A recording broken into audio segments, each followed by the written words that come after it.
Si vous nous rejoignez, merci de votre fidélité. Bienvenue, mesdames et messieurs, voici les titres de votre journal. C'est un pas important qui vient d'être franchi dans la mise en route de l'École nationale d'administration. Le ministre de la fonction publique et le responsable de l'ENAP du Québec ont signé une convention de partenariat, un acte important qui devra renforcer l'administration guinéenne. Journée mondiale des maladies rares, une campagne de dépistage de certaines maladies est initiée pour marquer cette date. Des personnes vulnérables étaient au centre de cette initiative portée par une organisation internationale. Et enfin, la 7e édition du festival Arbaga a pris fin à Boké, des activités intenses pour redonner toute leur place aux traditions dans le bagataï, occasion surtout de sortir et de magnifier le masque de la fécondité. Voilà pour le sommaire. Bonsoir à tous et bienvenue dans ce journal que nous ouvrons par cette déclaration du secrétariat général chargé des affaires religieuses. Chers frères et sœurs en islam, chers compatriotes, par la grâce infinie d'Allah, le croissant linéaire marquant le début du Ramadan a été aperçu dans certaines localités de notre cher pays.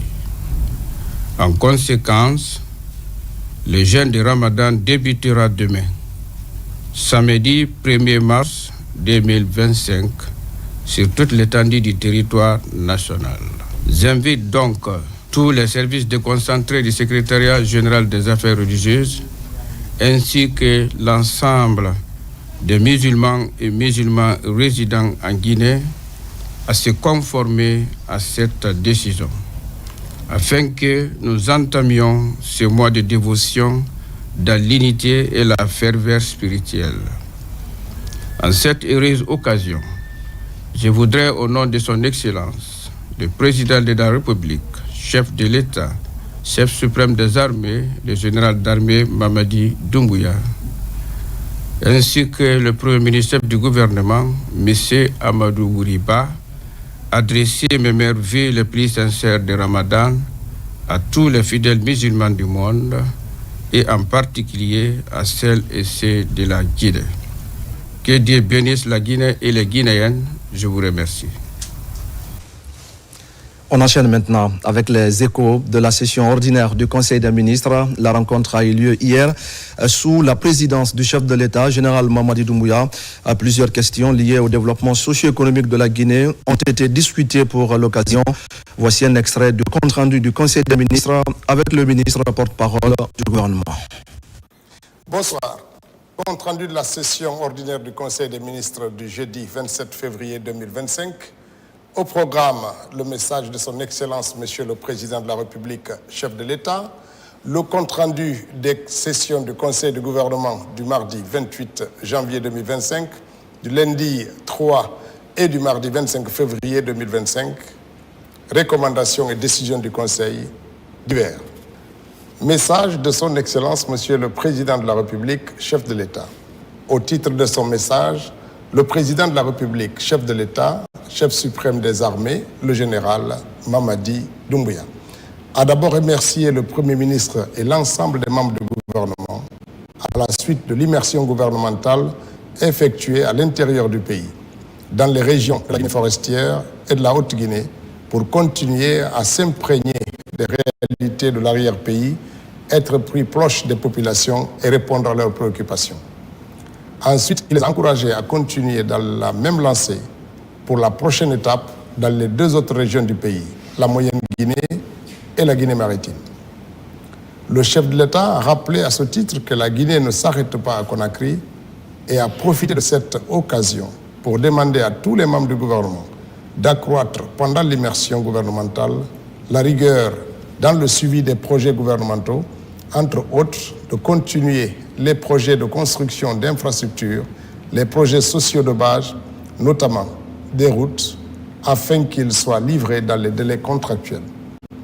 Le président de la République leur a affirmé que le développement des infrastructures constitue l'un des piliers fondamentaux de la croissance économique et du bien-être social de notre nation. En ce sens, il a réitéré l'importance de continuer à consolider les efforts concertés et soutenus pour bâtir des infrastructures durables et résilientes dans le respect des délais contractuels. capable de répondre aux besoins de la population guinéenne et de stimuler notre développement socio-économique. Par ailleurs, le président de la République a rappelé que le 2 février 2025, il a signé un décret pour la gratuité de la carte nationale d'identité biométrique. Dans ce cadre, il a décidé personnellement de financer cette gratuité sur son budget de souveraineté. Il a instruit le ministre de l'Économie et des Finances et le ministre du Budget de prendre sans délai toutes les dispositions pour assurer l'effectivité de ce financement. Et nous allons prendre maintenant la direction de Mamou, la ville Carrefour, qui réitère son soutien aux idéaux du CNRD et de son président. À travers ses émissaires, la contrée foutanienne a exprimé sa reconnaissance et sa gratitude envers le président de la République, le général Mamadi Doumbouya, pour tous ses efforts en faveur de la Guinée et des Guinéens. Au nom du chef de l'État, c'est le ministre secrétaire général de la présidence de la République, le général Amara Kamara, qui a reçu la délégation ici à Conakry. Adjudant-chef Abakar Kamano, correspondant de la presse militaire. Dans l'après-midi de ce vendredi, le ministre secrétaire général de la présidence s'est rendu au ministère de l'Agriculture et de l'Élevage. Général Amara Kamara vient s'enquérir des actions réalisées et esquisser avec les cadres les perspectives pour la promotion du monde rural. Une priorité pour le chef de l'État.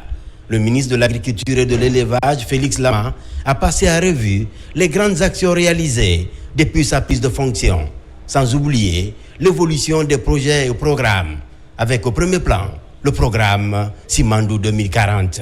La machine a pris forme, elle va continuer. La vitesse de croisière, elle ne va pas venir tout de suite, mais la machine, elle va effectivement tourner.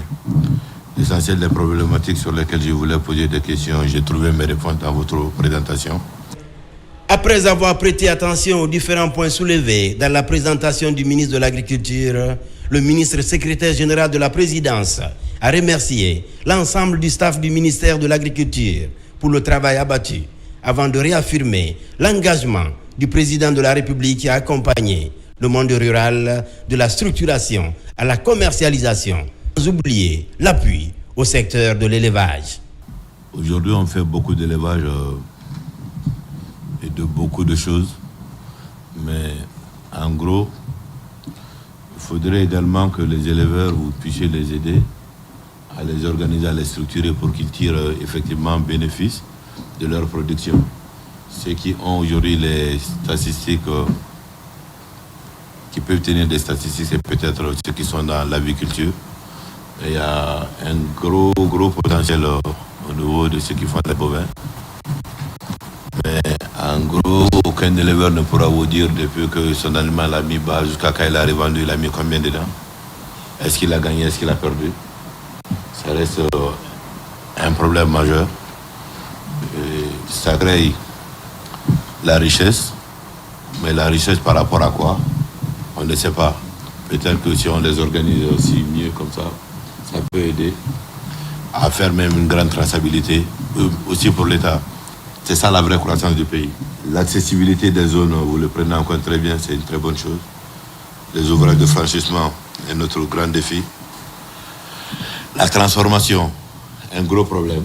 Cette visite du ministre secrétaire général de la présidence a permis au cadre du ministère de l'Agriculture de comprendre l'agenda du chef de l'État, général Mamadi Doumbouya, pour poser les jalons d'un secteur agropastoral plus attractif. Et voilà, mesdames et messieurs, vous l'aurez compris, c'était le compte-rendu de Fodé Camara, justement par rapport à cette séance de travail que le ministre secrétaire général de la présidence de la République a eue avec les cadres du ministère de l'Agriculture et de l'Élevage. C'est donc pour voir comment renforcer le pilotage des projets et programmes dans le cadre justement de l'amélioration des rendements agricoles. On continue ce journal pour vous dire que le président de la République a fait libérer 3 compatriotes qui étaient détenus en Égypte. Ils sont reçus après leur arrivée à Conakry par le ministre des Affaires étrangères. Dr Maurice Sanda Kouyaté leur a fait savoir que pour le chef de l'État, ce n'est pas le statut qui compte. Tous les Guinéens sont égaux. Explication, Makeme Dozo et Moussa Bangoura. Quelques semaines seulement après la libération et le retour à Conakry de Mohamed Touré, fils du premier président guinéen, le chef de l'État, le général Mamadi Doumbouya, s'implique dans un autre dossier concernant des compatriotes en difficulté à l'étranger. Il a instruit son ministre des Affaires étrangères de mettre en route la machine diplomatique pour la libération rapide de 3 jeunes Guinéens incarcérés en Égypte. Nos compatriotes se sont exprimés sur des sujets politiques jugés trop sensibles dans ce pays par voie de presse. Lorsqu'il a appris la nouvelle, le président de la République, le général Mamadi Doumbouya, a instruit son chef de la diplomatie d'activer tous les leviers possibles dans le respect des relations bilatérales entre Conakry et le Caire. Ses 3 compatriotes, Abdoulaye Sow, Lansana Diakité et Bademba Bari, sont à Conakry et expriment leur reconnaissance au chef de l'État. Nous sommes venus aujourd'hui au ministère des Affaires étrangères, de l'intégration africaine et des Guinéens établis à l'étranger pour venir remercier son Excellence Monsieur le Président de la République de Guinée, le général Mamadi Doumbouya, pour son implication personnelle. À travers lui, nous avons été libérés. Son Excellence Monsieur le Ministre des Affaires étrangères, de l'intégration africaine et des Guinéens de l'étranger s'est impliqué pour faciliter notre arrivée en Guinée. Il a aussi donné des instructions pour nous accueillir à l'aéroport. Très soucieux de la situation des Guinéens qui vivent sous d'autres cieux, le président de la République, le général Mamadi Doumbouya, s'est personnellement impliqué dans la gestion de ce dossier. Pour lui, il n'est pas question de laisser un Guinéen, quel que soit son statut, en prison à l'étranger. Tant que vous êtes libre, on peut négocier, on peut faire certaines choses. Mais une fois que vous avez perdu votre liberté, ça devient une urgence d'État. Merci d'avoir reconnu les efforts du président. Merci d'avoir décrit la situation difficile de nos compatriotes qui étaient en cours. Donc, vous devenez les professeurs pour les autres aussi, ici. Je vous souhaite la bienvenue. Je vous laisse dans les mains du directeur des Guinéens, établi à l'étranger, et de notre ambassadeur là-bas. Nous allons de façon diplomatique chercher à vous renvoyer là-bas si vous voulez repartir. La première des choses, c'est de demander l'audience pour aller remercier l'ambassadeur de l'Égypte ici, parce que c'est à lui que j'ai confié la tâche de vous sortir de prison et de vous ramener. Les 3 compatriotes qui n'avaient pas non plus de documents de voyage à jour ont reçu leur nouveau passeport. Et je le disais tout à l'heure au sommaire de ce journal, c'est un grand jour pour l'avenir de l'administration guinéenne et un pas important vers l'opérationnalisation de l'École nationale d'administration de Guinée. Ce vendredi, le ministre de la fonction publique et le directeur des services conseils de l'ENAP du Québec ont signé une convention de partenariat. Le document porte sur plusieurs aspects, visant notamment à faire de l'ENA de Guinée un centre d'excellence. Reportage Mamadi Ternaka Misoko. Déterminé à rendre opérationnel dans un bref délai l'École nationale d'administration ENA de Guinée, le ministre du Travail et de la fonction publique a conduit du 26 novembre au 4 décembre 2024 une importante mission au Canada. Les échanges ont permis alors de jeter les bases d'une future collaboration avec l'École nationale d'administration publique du Québec. Aujourd'hui, le projet se concrétise avec la signature de cette convention de partenariat qui augure un lendemain meilleur pour une administration guinéenne performante. J'ai pu moi-même être témoin du capital humain guinéen cette semaine dans le cadre des visites du projet Simandou et dans le cadre des travaux que nous avons réalisés. Le capital humain, le potentiel est extraordinaire et je crois que main dans la main, on peut vraiment progresser ensemble. Le ministère du Travail et de la fonction publique a été instruit de mettre en place et d'opérationnaliser l'École nationale d'administration publique pour la formation des administrateurs et pour la qualification professionnelle des administrateurs. Vous savez, on va élaborer le programme Simandou, mais c'est l'administration qui va mettre en œuvre le programme Simandou.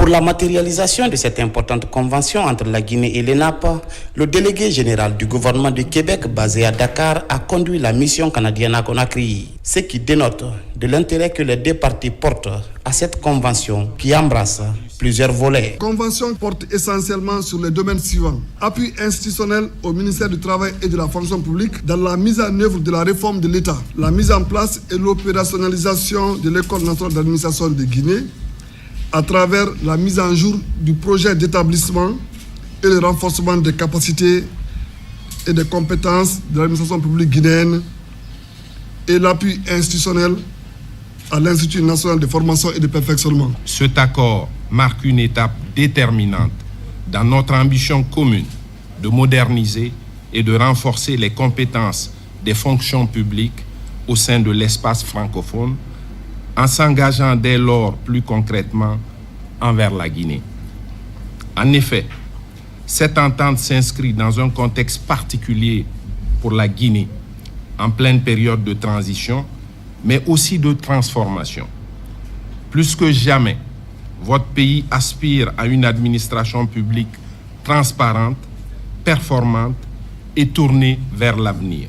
L'ambition de la Guinée est claire, faire de l'ENA un centre d'excellence. Le projet prend ainsi forme. Déjà à Sangaria, dans la préfecture de Dubreka, l'infrastructure est en construction et les travaux avancent.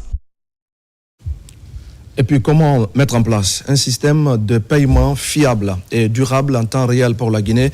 C'est l'objectif d'une rencontre des représentants de toutes les institutions bancaires, de microfinance et établissements de monnaie électronique et la Banque centrale.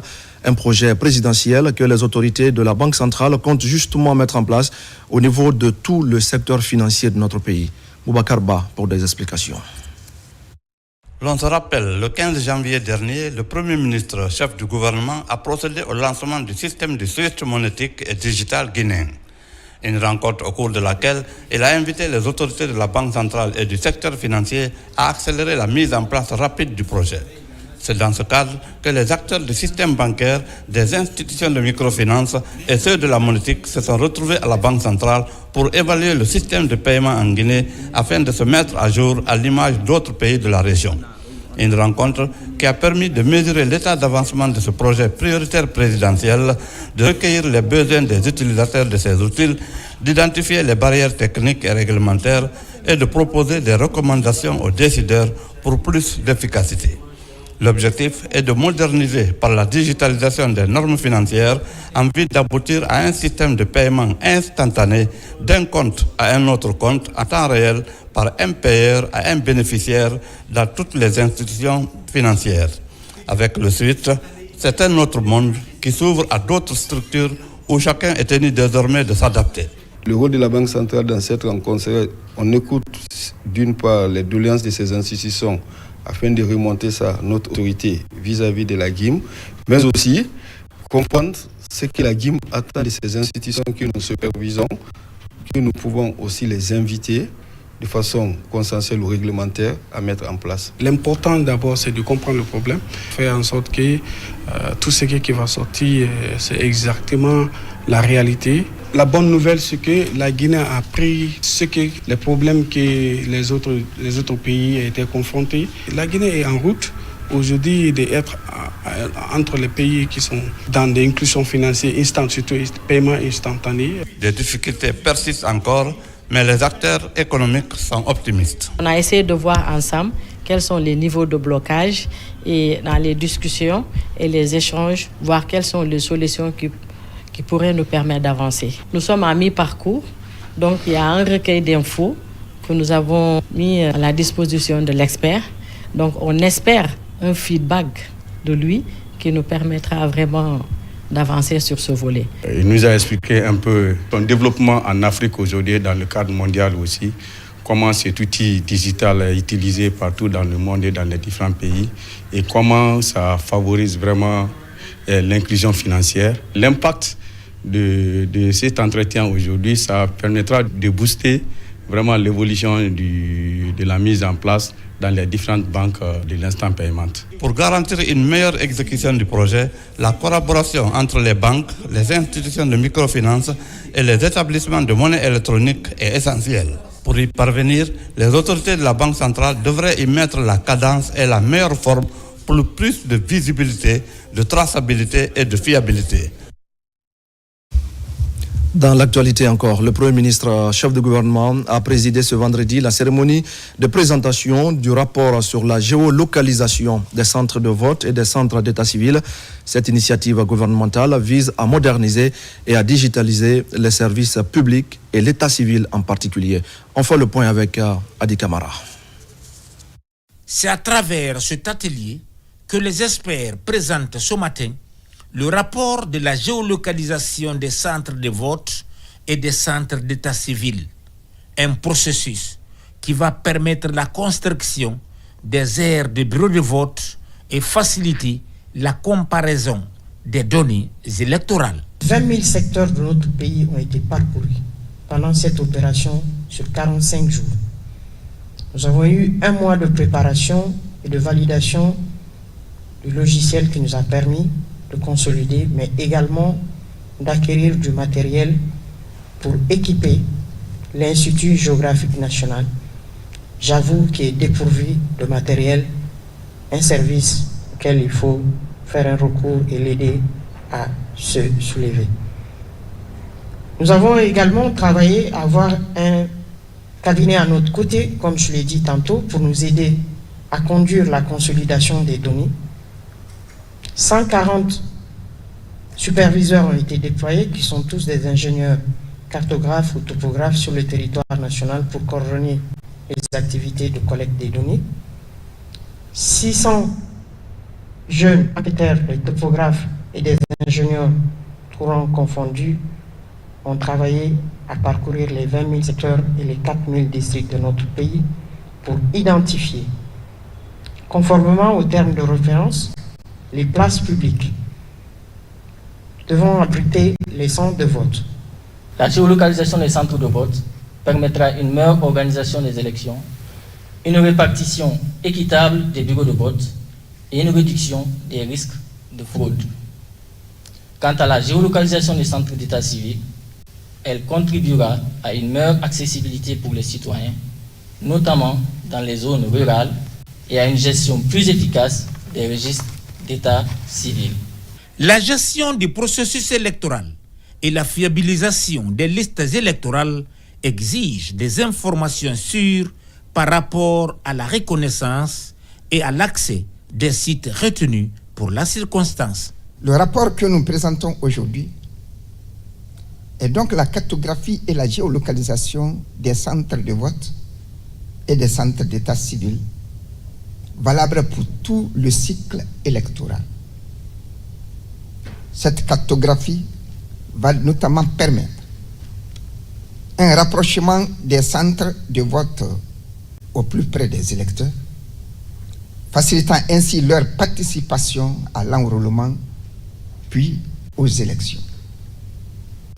Une cartographie pérenne des centres de vote, évitant toute modification du lieu de vote pour les électeurs, garant d'une meilleure accessibilité et fluidité du processus électoral à venir.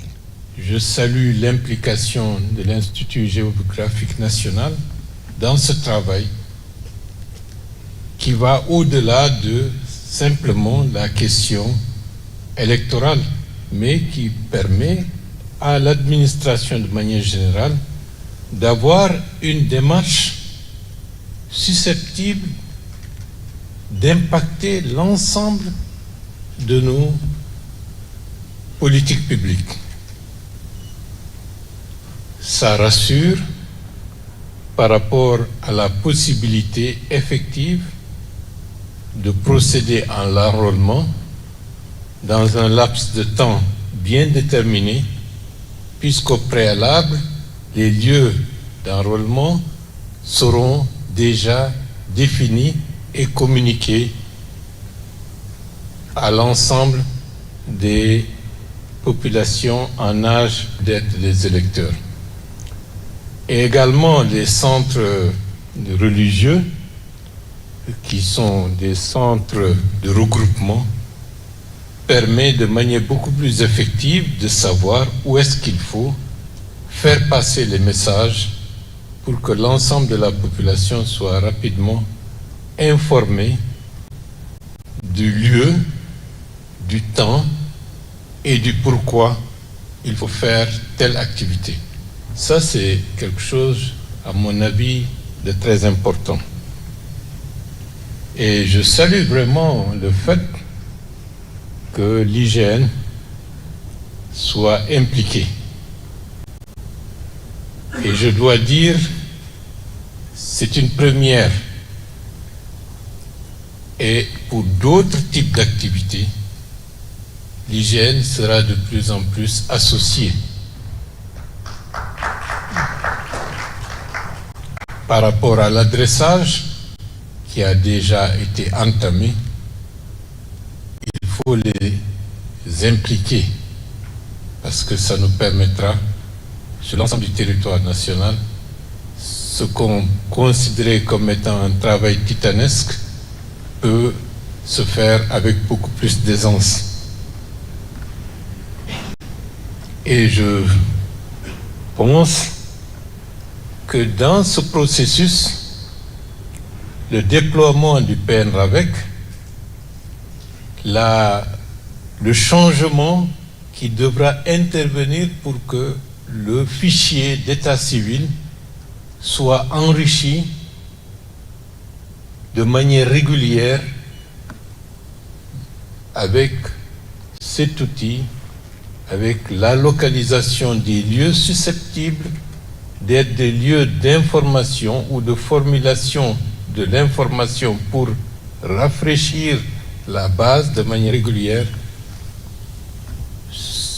L'outil est déjà en place. C'est une avancée très importante pour la suite.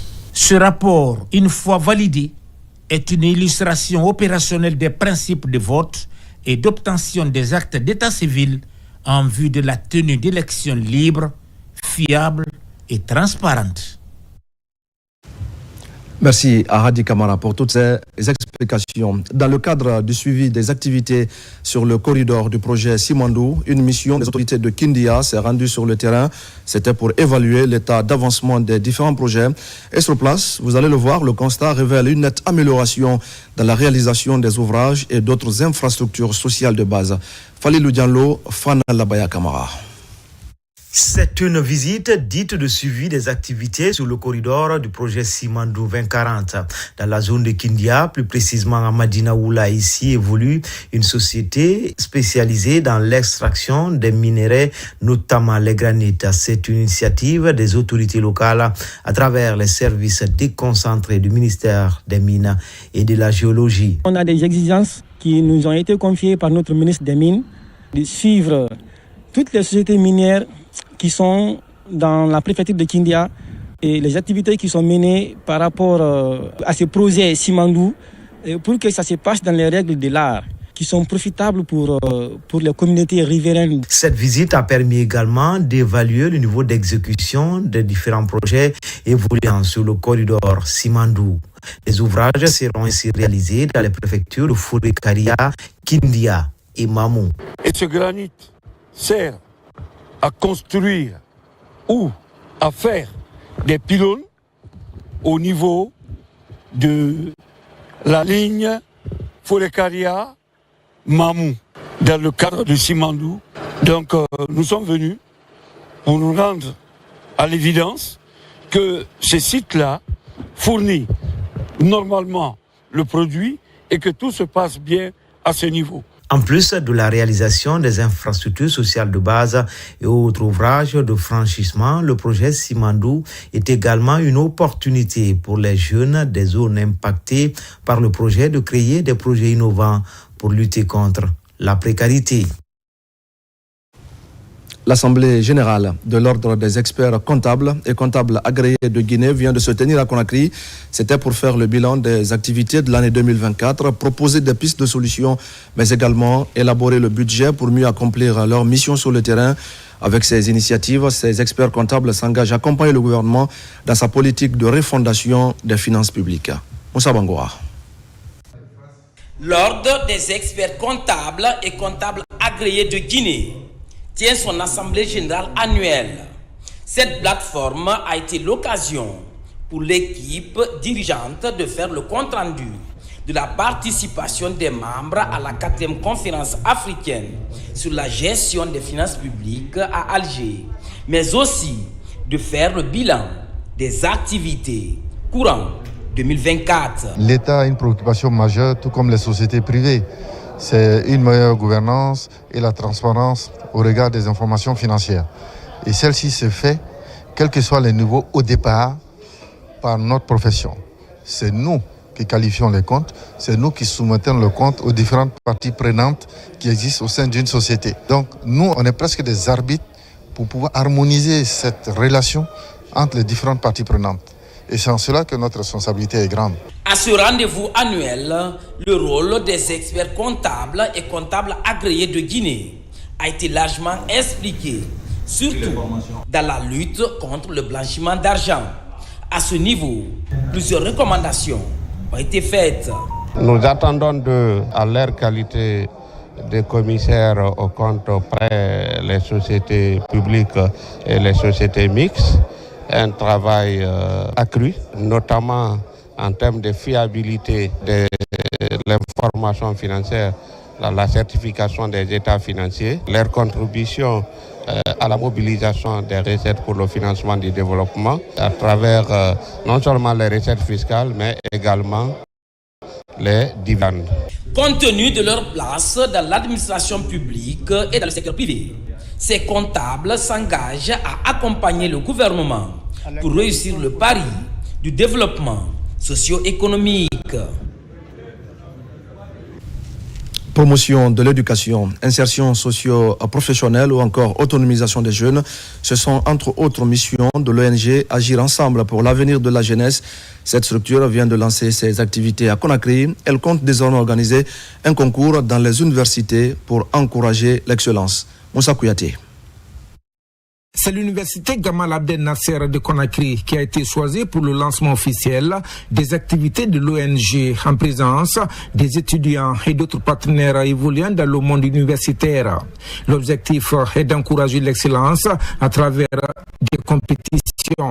À travers ce concours d'excellence universitaire, nous voulons non seulement valoriser la performance académique, mais aussi inspirer et motiver une génération innovée et de bâtir une Guinée prospère. Pour cette première édition,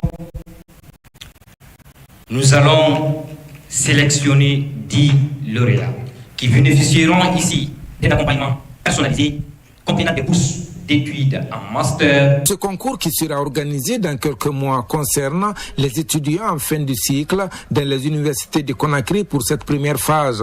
Ce que je vais dire aux étudiants, chacun va se donner à fond parce qu'aujourd'hui, la Guinée maintenant est en train de changer de phase. Il y a des opportunités qui viennent du jour au lendemain. Mais si la formation n'est pas là, c'est pas bon du tout. Un comité sera mis en place pour déterminer d'autres critères de participation.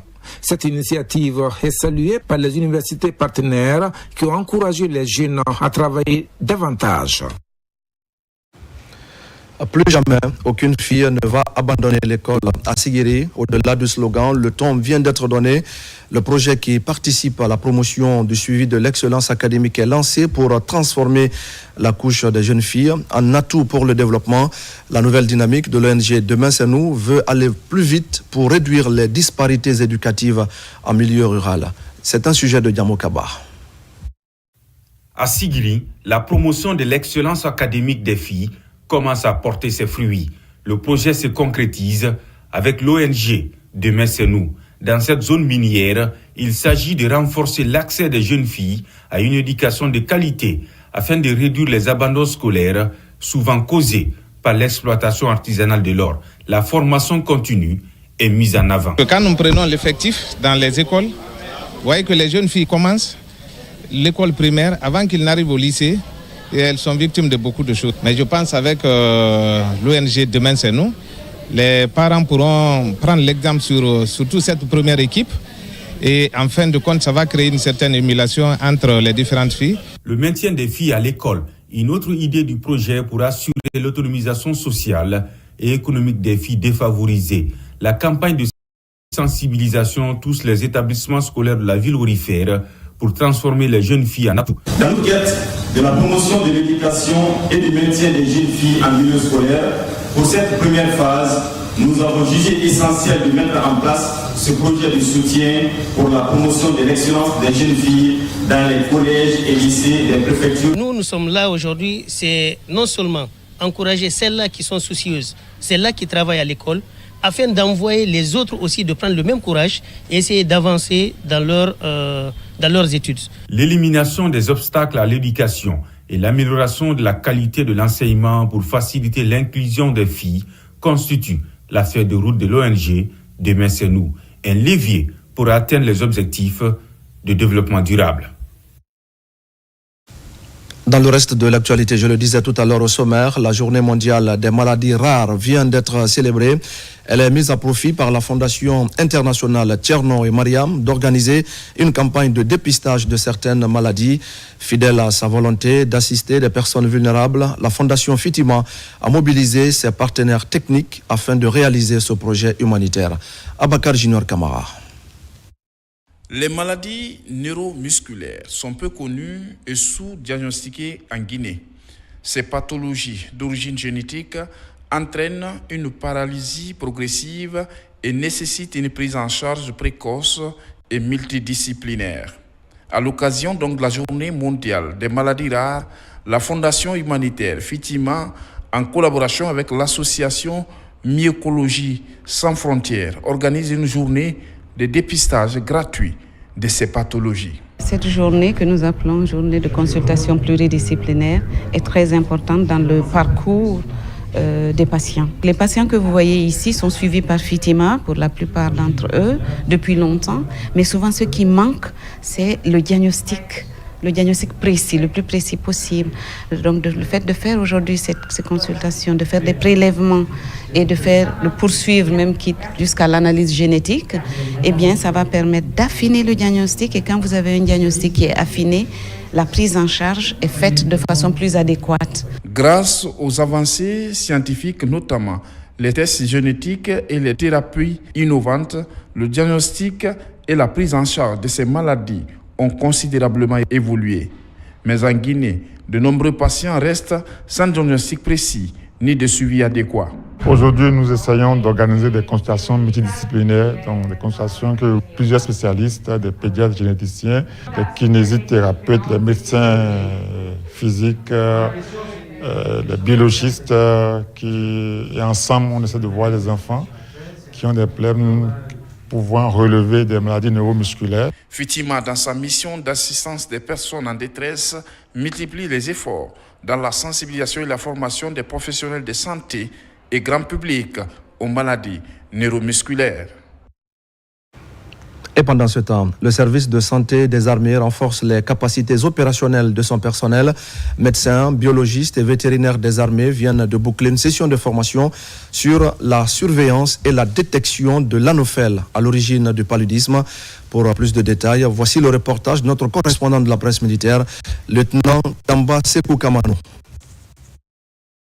Ils sont médecins civils et militaires, biologistes et vétérinaires des armées.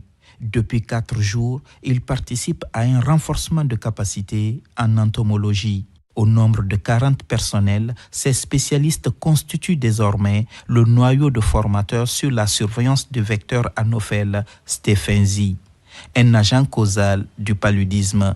Le paludisme demeure une des principales causes de mortalité dans notre pays, affectant de manière disproportionnée les femmes enceintes et les enfants de moins de 5 ans. L'Organisation mondiale de la santé a identifié la provocation de l'anophèle Stephensi comme une menace potentielle majeure pour la lutte et l'élimination du paludisme en Afrique et appelé à une action immédiate. Cet atelier est un pas qui nous permettra d'atteindre des résultats concrets sur la surveillance du vecteur Stephensi en République de Guinée. Je l'espère, une implication plus accrue de tous. Malgré les efforts consentis par l'État guinéen et ses partenaires, le paludisme reste la première cause de consultation dans nos structures hospitalières. Cependant, les scientifiques enregistrent une baisse significative du taux de prévalence dans le pays. Nous sommes à une époque qualifiée pour réussir l'avenir de la santé publique en Guinée. La lutte contre le paludisme est confrontée à la résistance aux médicaments, aux insecticides qui affectent le diagnostic du paludisme. Nous allons tous œuvrer à faire prendre en compte les préoccupations. Méconnu du grand public, l'Anophel stephensi se reproduit dans les milieux urbains. Il a été déjà découvert à Djibouti et dans certains pays de l'Afrique de l'Ouest. Toujours à l'avant-garde de la protection des populations contre les maladies, la Direction générale du service de santé des armées retrousse les manches pour prévenir les épidémies et préparer la riposte. Au même moment, les responsables de l'Union nationale des transporteurs routiers de Guinée invitent les automobilistes à plus de prudence. C'était au cours d'une campagne de sensibilisation qui vient de se tenir à son siège à Matam. Le but est de minimiser le taux d'accidents dans notre pays. Mekini Moussa Kamara et Lancé Kami Sokour. La Guinée a connu diverses réformes dans le secteur des infrastructures routières. Ces progrès sont à l'actif du président de la République, le général d'armée Mamadi Doumbouya. Malgré cette prouesse, l'imprudence et l'indiscipline dans la circulation provoquent des accidents souvent mortels. D'où cette campagne de sensibilisation menée par les responsables de l'Union nationale des transporteurs routiers de Guinée pour un changement de mentalité. Le message que j'ai à dire aux transporteurs, c'est de suivre les entretiens des véhicules pour éviter et essayer de faire, comme on appelle, le contrôle technique des visites aussi, pour éviter beaucoup d'accidents. Vous savez qu'actuellement, là, on commence à avoir moins d'accidents. Cela est dû à l'implication des transporteurs même dans le contrôle et aussi dans les sensibilisations des conducteurs. Au cours de cette rencontre, les efforts du gouvernement sont salués par les organisations de la société civile. Nous reconnaissons vraiment que toute la Guinée doit reconnaître qu'il y a eu moins d'accidents, puisque avant il y avait assez d'accidents. Vous pouvez compter des milliers et milliers d'accidents par jour ou par mois ou par année. Mais franchement, avec le bitumage des routes, le rétrofilage de certaines routes, et vraiment que les accidents sont moins et les embouteillages sont moins. Quand je suis à Conakry ici, j'ai vu les routes de proximité parce que c'est très important. Quand on prend une route, une autoroute et qu'il y a une route secondaire qui te permet de sortir, bon, avant on n'avait pas ça. Et moi je suis très très satisfait de ce qu'ils sont en train de faire, ce que le gouvernement est en train de faire. Cette activité soutient sur fond de validation des antennes de l'antenne nationale des transporteurs routiers de Guinée dans les 13 communes de Conakry. Les automobilistes sont invités donc à respecter les codes de la route afin d'éviter les dangers. Autre actualité de ce soir, c'est l'ONG catholique Relief Service en consortium avec le réseau Afrique Jeunesse de Guinée et Enfants du Globe qui vient de lancer une série de renforcements de capacités pour des organisations de la société civile. La formation financée par l'Union européenne porte sur la cohésion sociale et va s'étendre sur 3 ans dans les 8 régions administratives du pays. Maïmouna Bella Diallo. Ce renforcement de capacité sur la cohésion sociale a réuni 14 organisations de la société civile du pays. C'est dans le cadre du projet Société civile dynamique et performante. Elle est initiée et mise en œuvre par Catholic Relief Service en consortium avec le réseau Afrique Jeunesse de Guinée et Enfants du Globe. C'est un projet qui aide, qui vise à soutenir, à renforcer les capacités des organisations de la société civile guinéenne pour qu'elles soient d'abord bien fonctionnelles en tant qu'organisation, mais qu'elles puissent vraiment délivrer leur mandat dans les règles de l'art, avec un accent particulier sur les organisations de la société civile constituées par les femmes, les jeunes et les personnes vivant avec handicap, les personnes vulnérables. Une façon d'amener la société civile à être des vrais acteurs de la cohésion sociale dans notre pays. Mais il y a aussi le côté programme, donc renforcement de la société civile sur le montage, gestion des projets et tout. La formation des acteurs de la société civile guinéenne est utile et indispensable du point de vue du rôle que joue cette entité sociale, d'où la pertinence des différentes thématiques. Notre formation porte essentiellement sur notre approche de cohésion sociale que nous appelons l'approche 3B, 4D. C'est la marque de fabrique de CRS qui aide les communautés divisées, les communautés qui ont connu des moments de crise à se reconstruire, à se relever. Le projet SOCIDIP compte former 100 structures de la société civile dans les 8 régions administratives du pays avec un soutien financier de l'Union européenne. Et puis vous le savez peut-être, l'absence d'un système centralisé de collecte de données et de coordination des acteurs impliqués dans la lutte entrave la gestion efficace des cas de violence basés sur le genre. Alors comment inverser la tendance? Une journée de concertation est organisée par plusieurs organisations qui travaillent sur la question. Entre autres objectifs, établir un système coordonné de remontée des données relatives aux violences basées sur le genre. Sona Sagno. Dans une salle comble, parée aux couleurs de l'excellence, l'agence Référence Communication a une nouvelle fois honoré 40 cadres et institutions pour leur contribution significative au développement de la Guinée. Une initiative qui, selon les organisateurs, vise à mettre en lumière les hommes et les femmes qui, loin des projecteurs, travaillent au progrès du pays. Depuis 2019, ACOM est mise en place dans l'optique de pouvoir reconnaître les valeurs, de pouvoir reconnaître les actes probants qui sont posés par les compatriotes. Donc c'est impérieux pour nous que chaque année, les Guinéens, dont la plupart sont cassés dans l'homme, qui font de belles œuvres éléphantiques, mais ne sont pas connus par le grand public. Il est impérieux pour nous vraiment de faire les promotions. Parmi les récipiendaires, l'université High-Tech s'est distinguée comme la meilleure université digitale du pays, une reconnaissance saluée par son représentant qui voit en cette distinction une source de motivation pour aller encore plus loin. Il faut, n'est-ce pas, travailler de façon dure, tout en étant rigoureux dans ce que nous faisons et tout en respectant, n'est-ce pas, les codes et la déontologie de notre secteur d'activité qui est la formation, qui est un domaine vraiment où on doit innover aujourd'hui avec tout ce que vous savez, l'évolution actuellement dans le monde entier, l'évolution des outils digitaux. Pour le garde des Sceaux, ministre de la Justice, cette reconnaissance va bien au-delà d'une simple cérémonie. Elle illustre la volonté de valoriser les talents et de créer une saine émulation au sein des secteurs publics et privés en Guinée. Votre œuvre nous amène derrière le président de la République, le bâtisseur Mamadi Doumbouya. Chacun dans son secteur à faire montre d'initiative créatrice, à faire montre de don de soi pour que notre pays soit hissé au rang des pays développés de notre continent.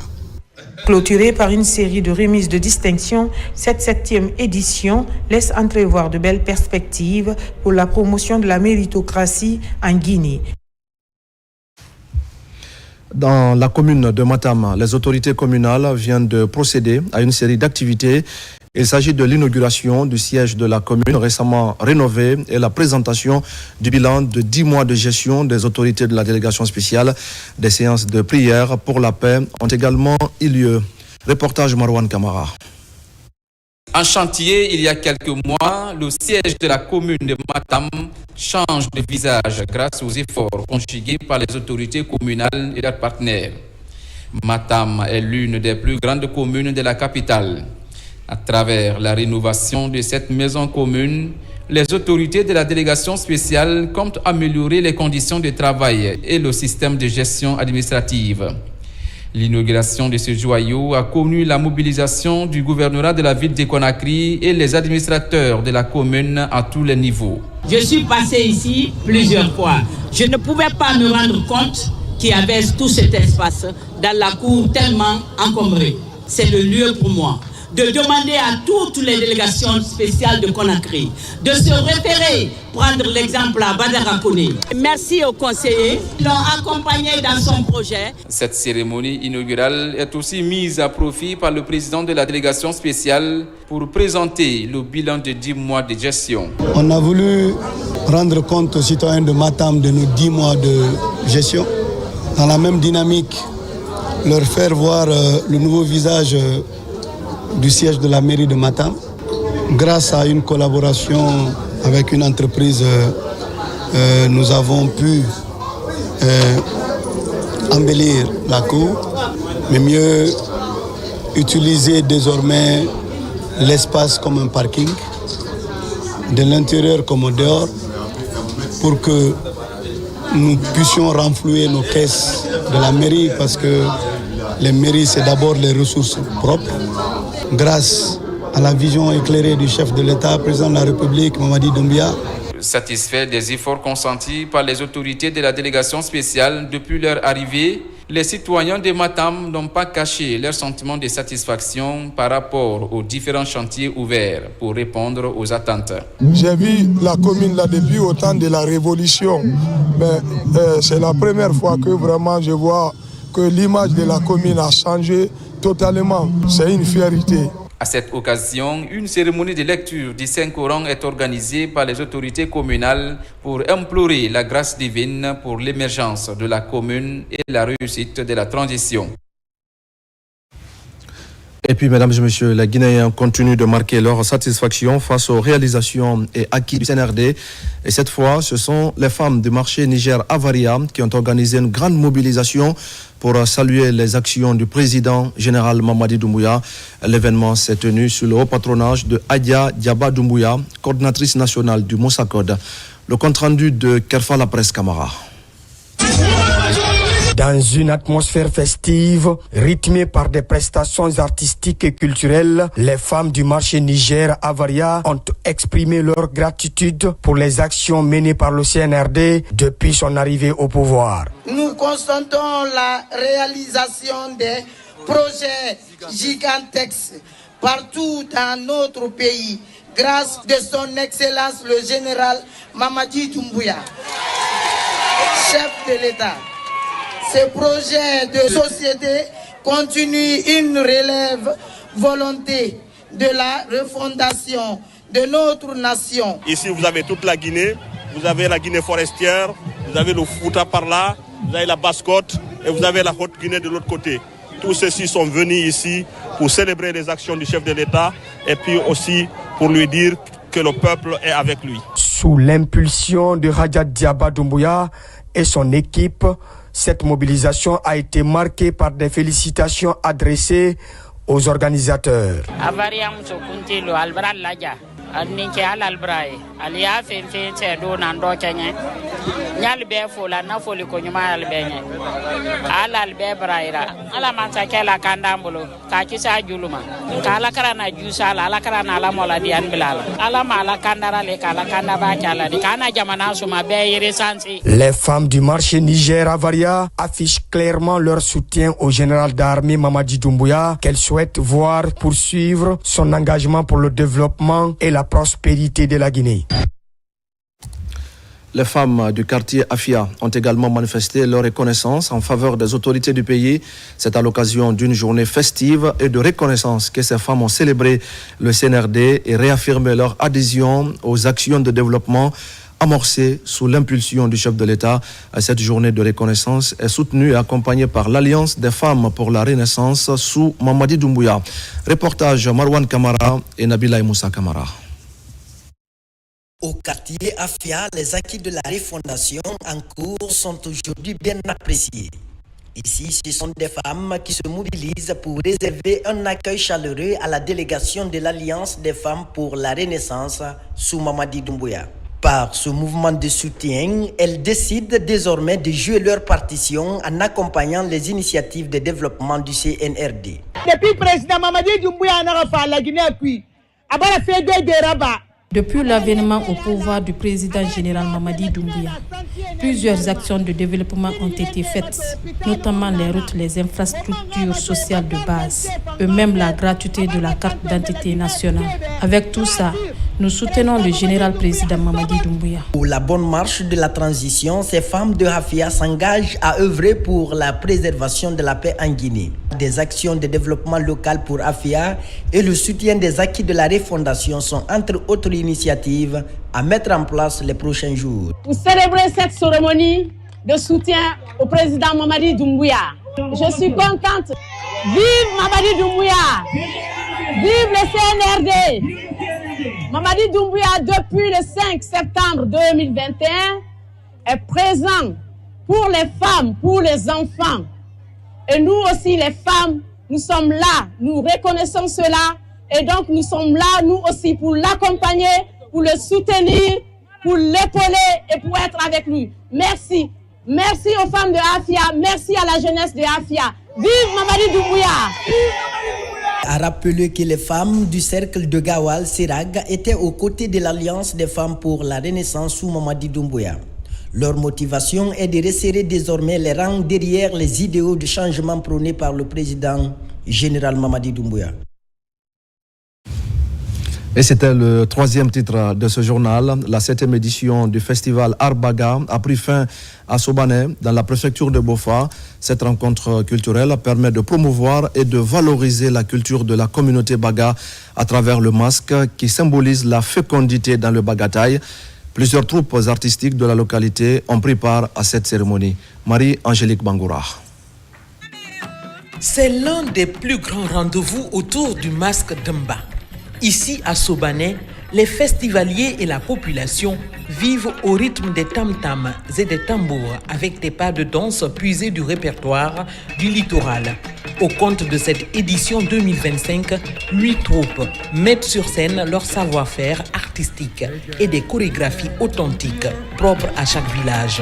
En plus de la présence du masque d'Mba, le sorsornet et autres symboles emblématiques des Baga étaient de la partie.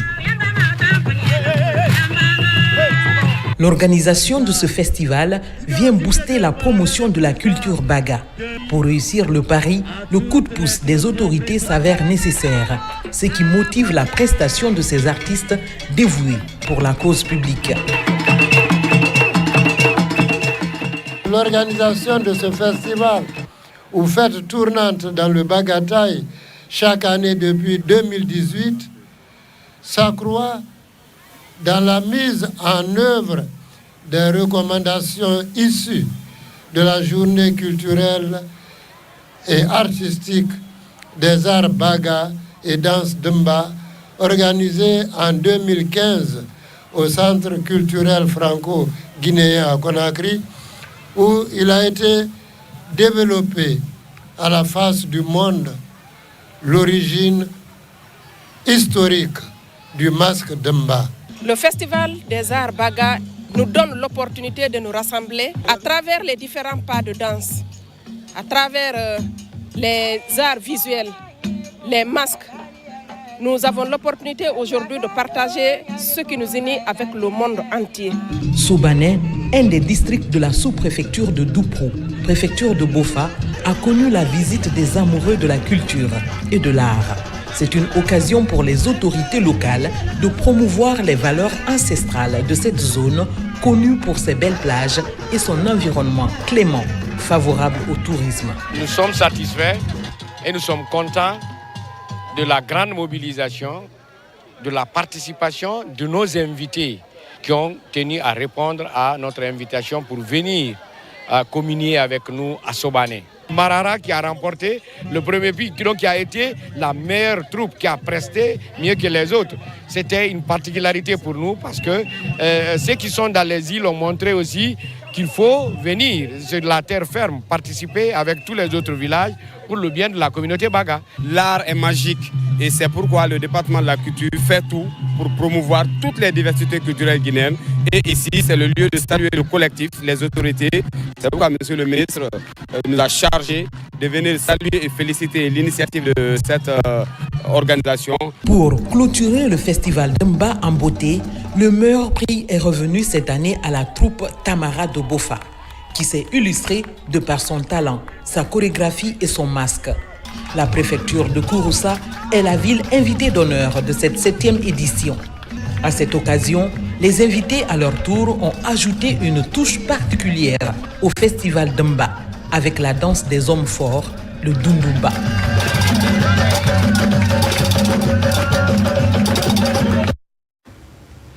Et page noire de ce journal avec la disparition de l'un des grands enseignants-chercheurs du pays, professeur Ibrahima Ninguélande Diallo, a tiré sa révérence mercredi des suites de maladie à l'Université générale Lansana Conté de Sonfonia. Un symposium est organisé pour saluer l'engagement de l'homme et lui rendre tous les honneurs à la hauteur du service qu'il a rendu à la nation guinéenne.